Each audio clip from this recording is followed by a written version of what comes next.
Hi besties, or if you're just a random person finding this video, my name's Kia. I love reading, it's my #1 hobby, and I love watching booktubes, so I'm just gonna jump in and join. It's very clear that I decorate one half of my bookshelf and my boyfriend decorates the other, so we're just gonna kind of ignore that, but that's okay. I'm going to be filming this mid-year freakout tag. I have read 40 books so far this year. My goal was 48, so we are very far ahead. I don't know how that happened. I have just been reading like crazy.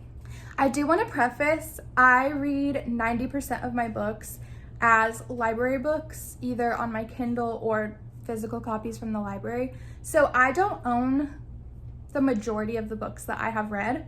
That's why I'm just going to be putting pictures for them. Of course, I do own some of the ones that I'm going to be speaking about, but just to keep it consistent, I am just going to be doing pictures.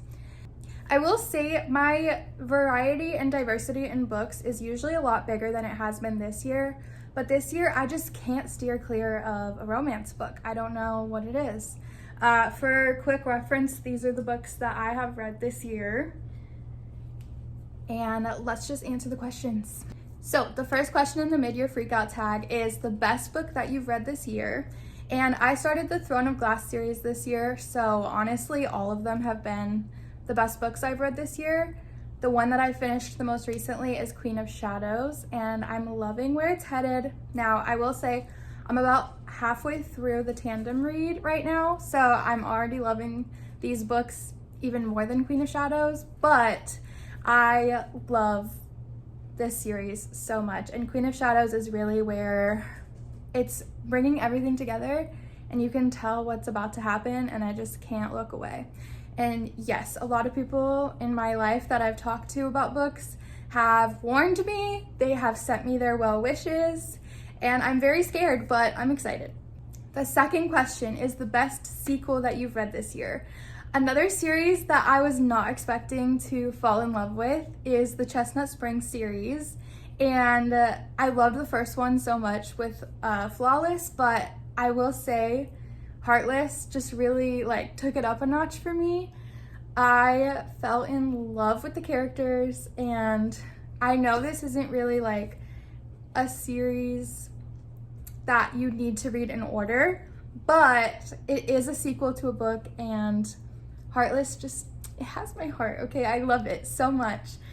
I think also, since I have been reading, the Masterverse and everything like that, going into Throne of Glass, I already knew I was gonna like all those books, but when it's something that you're not expecting to become obsessed with, it can just be so exciting to have a new favorite series under your belt that you were just reading for fun and you didn't have any expectations going in, and that is probably what makes Heartless my favorite sequel this year, because I just was not expecting that series to literally change my life. And I know my friends can't deal with me never shutting up about it, but I love those characters so much. Okay, third question is new releases that you haven't read yet but want to start reading. So one of those for me is definitely Novel Love Story by Ashley Poston. I loved her other two books.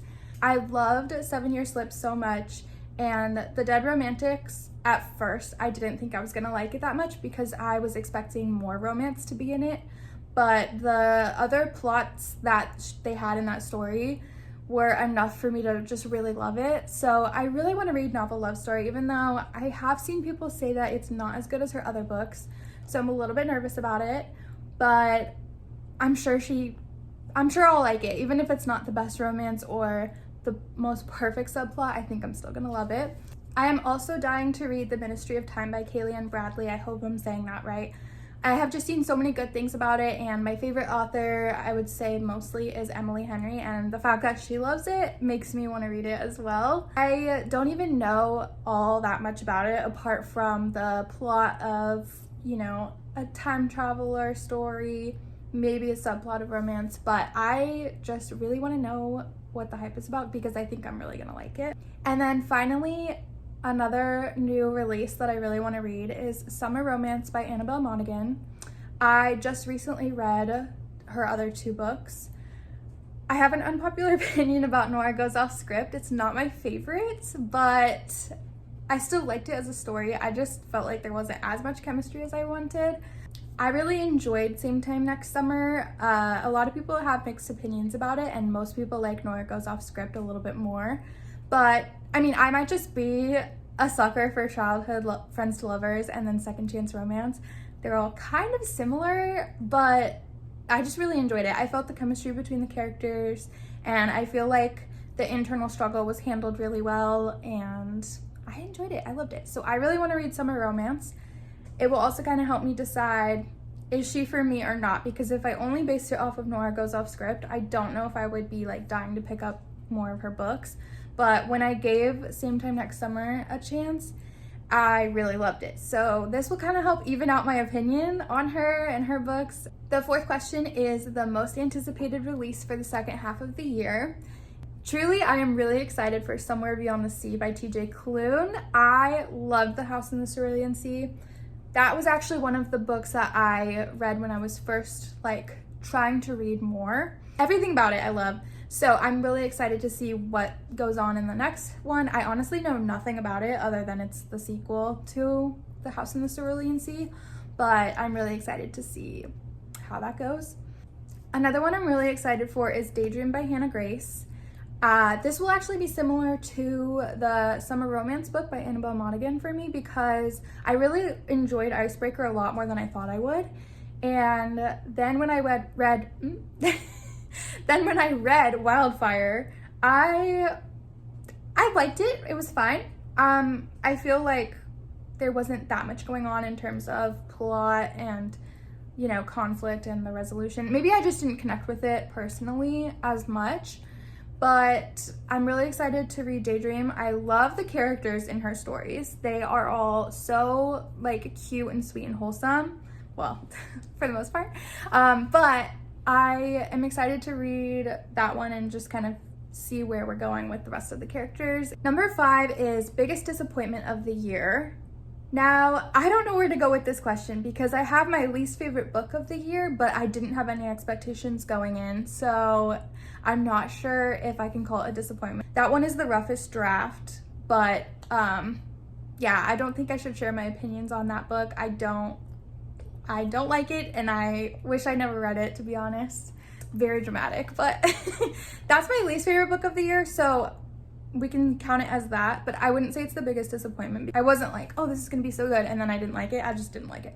But if we're talking something I thought was gonna be perfect and become obsessed with, but then didn't really like as much, that for me, I guess, would be Nora Goes Off Script by Annabelle Monaghan.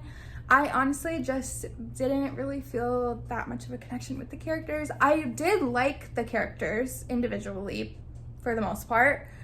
I just don't really like their love story and how it weaves together. Quite honestly, I have almost never read a story where one character is more famous and then the other character is either a nobody or in the industry but not famous and liked it. So again, that just might be me and tropes not getting along, but yeah, I really thought I was going to be obsessed with that because so many people rated it 5 stars, and I don't know how that's possible for me, but yeah, so that's probably my biggest disappointment because I had a lot of expectations going into it. Number 6 is the biggest surprise of the year, and I would have to say Ready Player One by Ernest Cline, mainly because a long time ago I saw the movie. I didn't love or hate it. I kind of honestly mostly forgot it, to be honest. I remembered like the general gist, but not the specifics. This is one of my biggest surprises because I rated that book 5 stars and I wasn't expecting to like connect with it that much. I didn't expect to be so heavily affected by the state of the world in that book. So if you don't know, it takes place in like 2041 or 2, like early 40s, but of this century. So obviously it hasn't happened yet. And a lot of the effects of things that we're seeing now are in full swing. So, you know, climate issues, technology advancement that could be good, could be not good for us, and really just a lot of virtual reality being a part of everyday life. And I just was not expecting those things to make me think so deeply about where we are in our world. And quite honestly, for me, it didn't seem like it was so far off base. Like, I could actually see that world like happening, and I think that just added to it, where I was like, wow, okay, this is crazy. Okay, new favorite author. You're gonna be just like my friends if you're not my friend already, because I cannot shut up about Elsie Silver. Now, I've only read the Chestnut Springs series, but there's just something about it. The way she writes her stories, I never felt like I was reading. I was just being taken along on this journey. It's all happening in my head, which is kind of hard for me to do sometimes. I wasn't checking how many pages I had read. I wasn't counting down the time of like, oh, I want to read an hour today. Like, let's see. Like, no, like hours would go by and I would think that it was only like 10 minutes of my life because of how good her writing is to me. I love the characters so much, and the way that Elsie Silver writes banter is my cup of tea. Now, I don't love all the books equally, I will say that, but I just love her. Okay, number 8. I don't even know if I've said the numbers for all of these, but the next question is your newest favorite crush / book boyfriend. I'm gonna say 2 for this one because they are 2 very different vibes in terms of like what I would truly want in this lifetime, in this universe, versus what I would want if things were a little bit different. So in this universe, if I could have this person come to life and be my boyfriend, it would 100% be Theo Silva from Reckless. I guess that book is teaching me that acts of service is like more important to me than I realized, but that man, I love him so much. I can't shut up about it. I just love his like caring nature, but he still has like an edge to him. He's not just like the sweet, nice, like, oh, whatever you want kind of vibe. He's very like blunt with how he speaks, but the way he treats you is like a princess, and I just wish I could be Winter so bad. That's not true. I do love my boyfriend so much. He's honestly like the perfect mix for a real human being. My second book boyfriend is Rowan from Throne of Glass. Who wouldn't say that, honestly? I'm probably gonna start blushing. Love him. By the way, I'm not done with this series, so even if I was, I don't want any spoilers, but yeah, Rowan, man. Number 9 is newest favorite character, and this one is a hard one for me to answer because I don't want to keep talking about the same books and things over and over.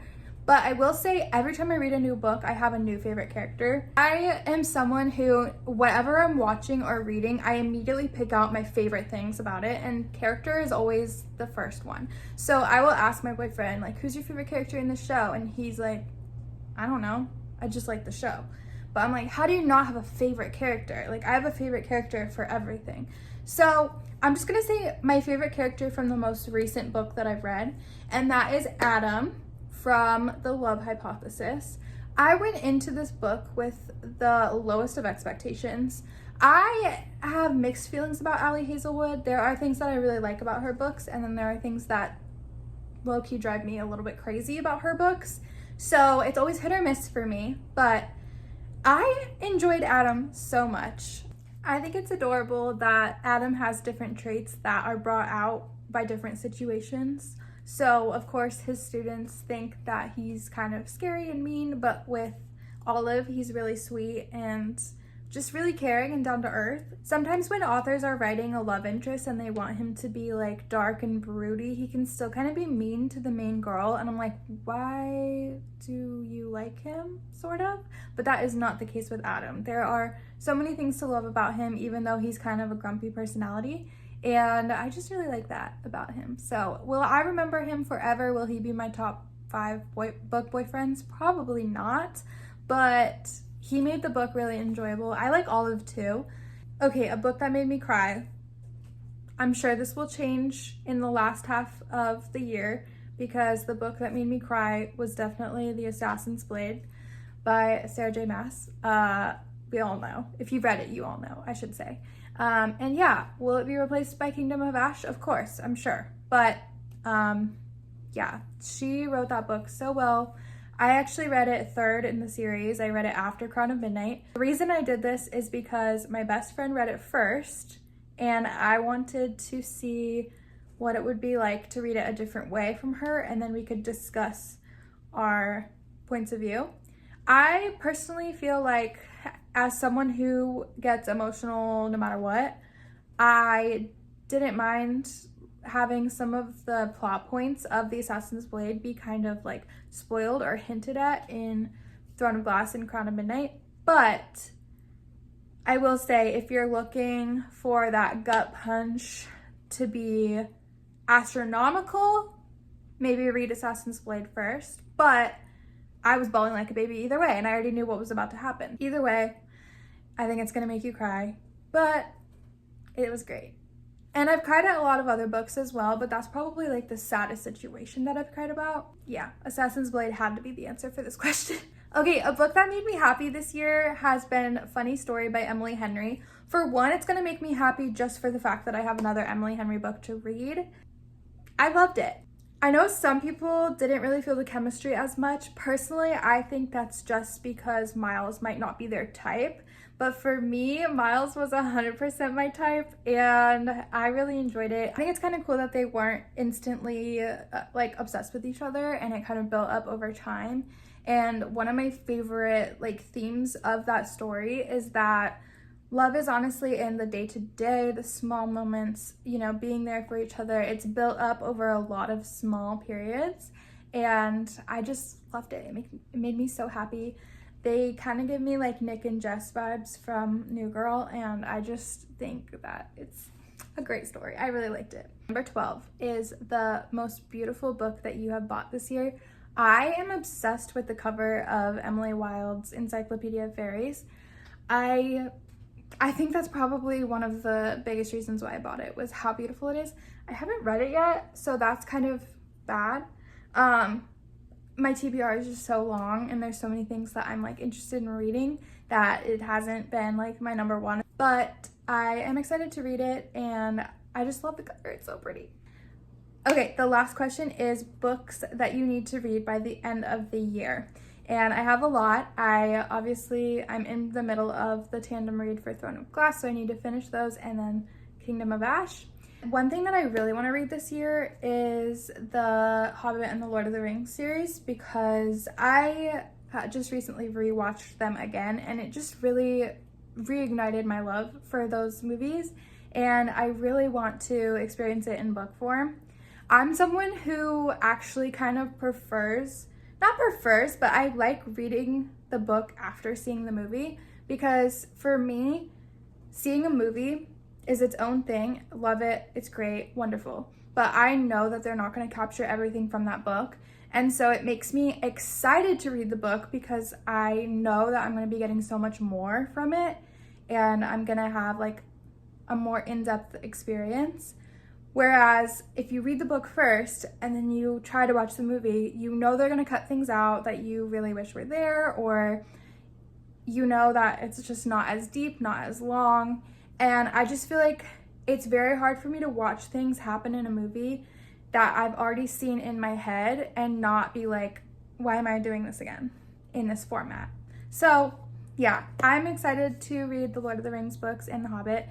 I should probably finish Harry Potter because I'm halfway through the series. Yeah, so it's kind of embarrassing that I get in the middle of series and then I don't finish them. I'm dying to read Powerless by Lauren Roberts. I have a feeling I'm gonna really love it.